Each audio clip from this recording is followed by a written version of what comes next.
So my last video from yesterday's show, which was Kelmarsh, turned into a bit of a disaster. The rain was absolutely terrible.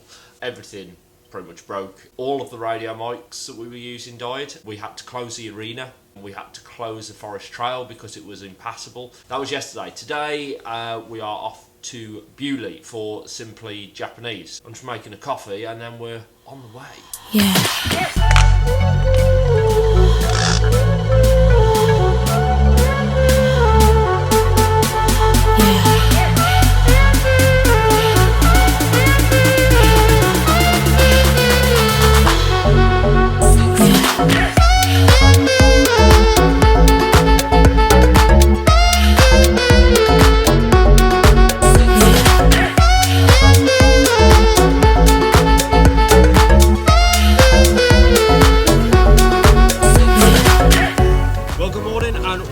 To Beaulieu. Today we are at the Simply Japanese show on, and we are celebrating 50 years of the Nissan GTR. GTR actually first appeared not with the 32 as many people believe, but actually appeared all the way back in 1969. This lasted through till 1972, and then in 73 there was a facelift, but only for 73, and then there was quite a long break, 16 years in fact, before we saw the GTR badge, and of course that's when it reappeared back here on the R32 Skyline, and this is a proper GTR R32 Skyline. Bit of a step forward in terms of engine over the old 2 litre straight 6, still a straight 6 engine, but now we've got 2.6 litres. 2.6, twin cam, twin turbo, 4-wheel steer. 276 horsepower. Back in 1989, and this car was extremely successful in Japanese touring cars. I mean, this is the PlayStation generation. Everybody who played Gran Turismo on any era will know the R32 for being tremendous value in terms of performance. And this one, remarkably, so many of these do get molested and tuned up because they are so easy to tune and they can take so much power, as we will see shortly with the R34 that's with us. Amazing. So that's it for many people where GTR began. Let's move on to 33. Bit of a difference in design and style, far more modern looking car this over the classic R32, but under the bonnet that engine was pretty much untouched. And this one is one of the last. Is this a version 3, is that right? Yes, this is Series 3, and it has some subtle improvements compared with the previous series. Proper mid-90s territory here. This is the R33. Now, we move from R33 up to one of the most iconic of GTRs, the R34, and we have been a bit naughty here with this one, because it's not a GTR. It's a GTT. The key differences between GTR and GTT, 2-wheel drive, them came with, I believe, a 2.5 litre. There were some that came with a 3 litre straight 6, and that was a single turbo motor as well. This is a 3 litres, and I'll be 30, right? That's correct, yeah. And that is, to put it very mildly, only the start of this car. As you can tell from the bright yellow paint on this vehicle, it has been extensively modified. So very briefly, talk us bumper to bumper what we've done. Okay, it's got a fully forged RB30, uprated gearbox, uprated diffs, fully poly-brushed and solid brushed all the way through, uprated brakes, uprated suspension, fuel system, ECU, everything. Is there anything that's not uprated? We put a sticker on the roof because that felt left out. How much power are you running at the moment? It's restricted at 750 at the moment. You say restricted, what could the block take? The block would take over 1,000. This would eat a GTR for breakfast? All day long, in the dry. We finished the GTR story around 2002 with the R34, and this was the last time we saw Nissan Skyline GTR.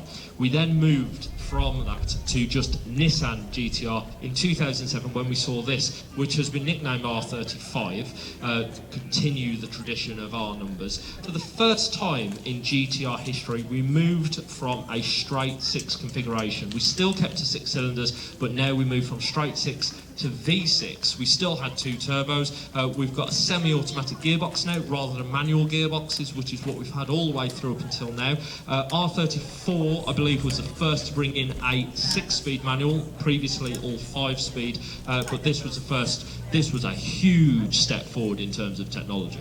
The longest running GTR in history. As you heard, all of them had a lifespan of between 3 and 5 years. This one came out in 2007, still in production today, and Nissan have continued to improve the performance on this vehicle. When it originally came out, the 0 to 60 figures of 3.2, 3.3 seconds was unheard of. I mean, that was just unbelievable for 2007. We're in 2019 now, and we're getting figures down to in the region of 2.7, 2.8 seconds to 60, and that is a box fresh from the showroom car. I mean, that's Tesla performance. Almost. I've had a few Teslas give me a good run.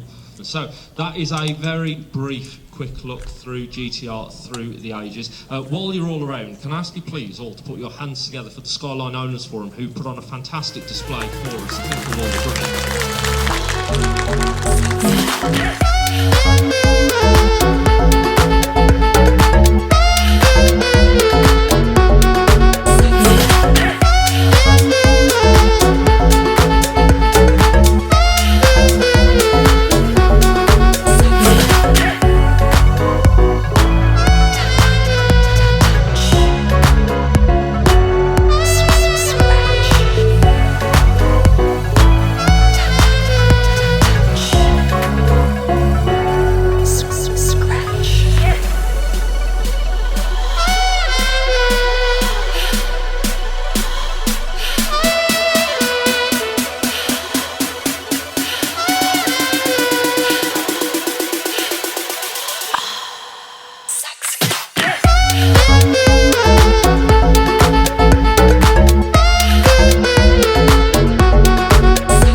we actually had 2 cars achieve the same number of votes. Whoa! And it's happened again. Let's get underway. Can we have the owners of vehicles next to them? Can we have a round of applause for our owners? You are this one, that one, and that one's you. Who thinks the GTR's won? Please, no. Who thinks the Civic Type R's won? Please, no. And the Datsun, who thinks the Datsun won? Okay, so we've got a clearer idea of who we think's won. There isn't a first and second runner-up, there's just 2 runners-up because they both got the same number of votes. The first of the 2 runners-up is... It's the Datsun. So, the second runner-up in the People's Choice Award here at Simply Jap is... Drum roll. It's the Civic. Hey! Ladies and gentlemen, without any further ado, I give you the People's Choice Award winner of Simply Jap 2019, the R33. As we celebrate 50 years of GTR, that one takes home our People's Choice Award. I hope you've enjoyed this video here at Simply Jap. Make sure you come back and join us next year.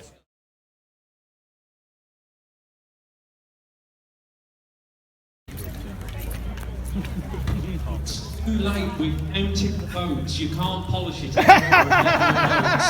It's too late.